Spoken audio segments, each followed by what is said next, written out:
Hey, Tiger fans, it's Tuesday, October 22nd. We're here at the Westport Flea Market. Mark Fitzpatrick is away. I'm Paul Blackman, and we have as our guest today one of the people who's been with us probably from the beginning, Stephen St. John from 810 WHB.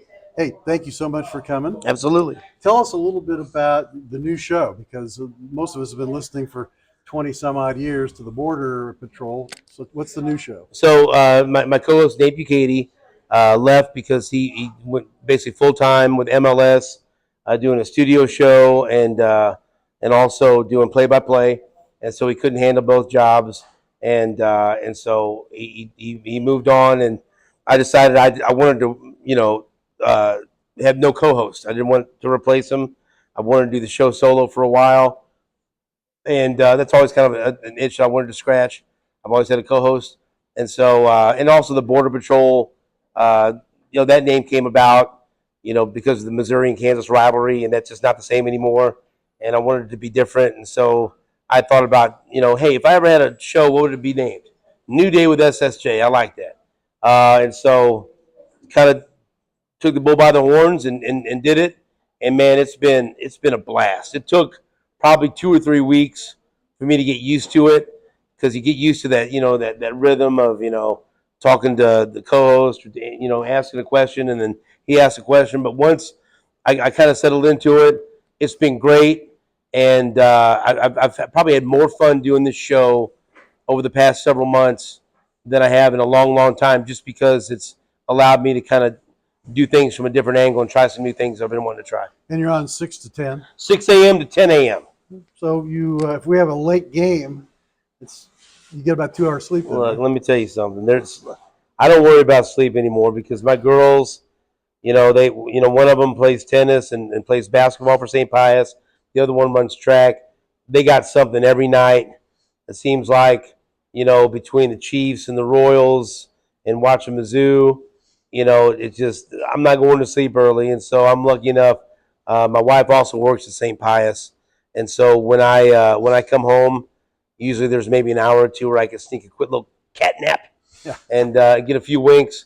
But, it's part of it. And that's why it's hard for some people to do the mornings, because you have to change your lifestyle and your sleep patterns.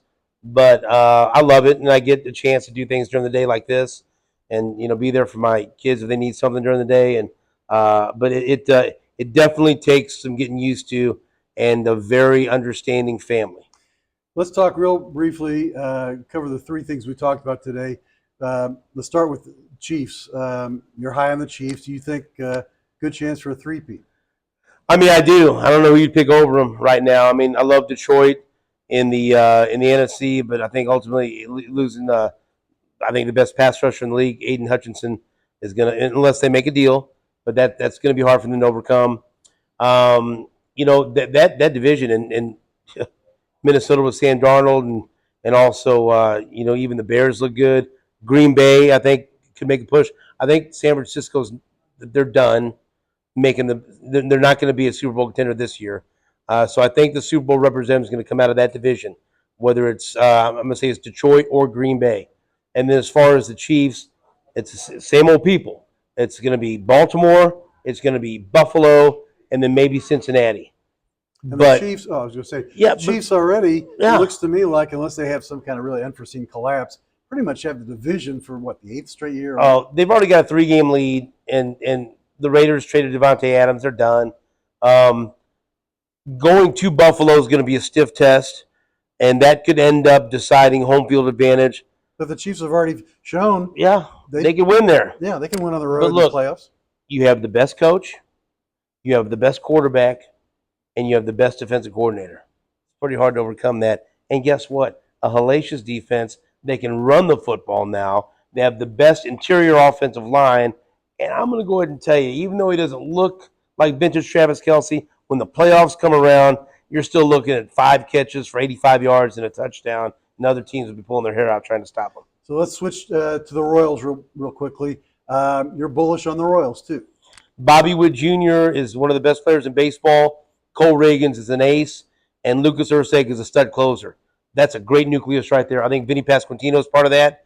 I'm buying into Michael Massey as being a good second baseman with 20 home run pop. I think Michael Garcia still has some untapped potential. Salvi's around a couple of years more. They need to go out and they need to find a leadoff hitter to get on base for the Bobby Witt Jr. and a power corner outfielder, and then maybe add another arm. But they're right there. And look, Seth Lugo will be back next year. Chris Bubich and Daniel Lynch have figured things out. J.J. Piccolo and Scott Sharp have done enough good things. Look, they traded for Cole Reagans. They traded Aroldis Chapman off the scrap heap for Cole Reagans. They traded 3 prospects who most people never heard of for a stud closer in Lucas Ursay. They went out and signed Michael Wacha and Seth Lugo. That track record right now has shown me they'll put enough talent around Bobby Witt Jr. and Vinny and Cole Reagans and Ursay to where they'll be knocking on the door for several years to come. And then let's close with the Mizzou Tigers. Quick question about basketball. You mentioned today something about a point guard, and I'm just so who is that? Who we He just said point. I don't know. Jared Sutton said we got a point guard, and I didn't get a chance. And I got called up to the stage. All I know is this: Jared wouldn't lie to me because he knows I'm emotional about this stuff. He said I'm going to enjoy watching Mizzou basketball this year. And so if I don't, Jared Sutton, because I did not enjoy watching that next year, it's going to be your fault. Okay? Paul and I will be very angry at you. So I better enjoy watching it this year. And you know what? I'm to the point, just be competitive. But win some games. At some point, let me look at Bubble Watch and look for Mizzou. There was no Bubble Watch last year. I don't know what I was watching. There was bubble bath last year. year. Something was happening. Then finally, let's talk about Mizzou football, which is a tough game last week, but we won. And so, as you pointed out, it's all in front of us. So, your thoughts on the Tigers? Look, there's a lot of teams that would love to trade places with them, right? Only have one loss, and then if you control your own destiny to make the playoffs. Going to Alabama is going to be tough, but Alabama's not unbeatable. Nick Saban's not walking through that door, although it would be awesome if he did. We'd have to interview him. But there's no Nick Saban, and that team is rattled right now. And you can jump on them. Now go down there and play your A game. We can all say that with certainty, that Mizzou has not played their A game. There's a better game for them to play that's out there. Okay? Brady Cook, we haven't seen Luther Burden just go off. Theo Weiss, Manning looks like a stud. They've got a good assortment of running backs. All right? This offense has not exploded yet. And if they do have an A game against Alabama, in past years, that still might not be enough. This year it is. And so if they win that, then who knows? And I just think that what Brady Cook did was so special that galvanizes the team, and you're going to see them play their best game on Saturday. We'll see if it's enough to win in Bama.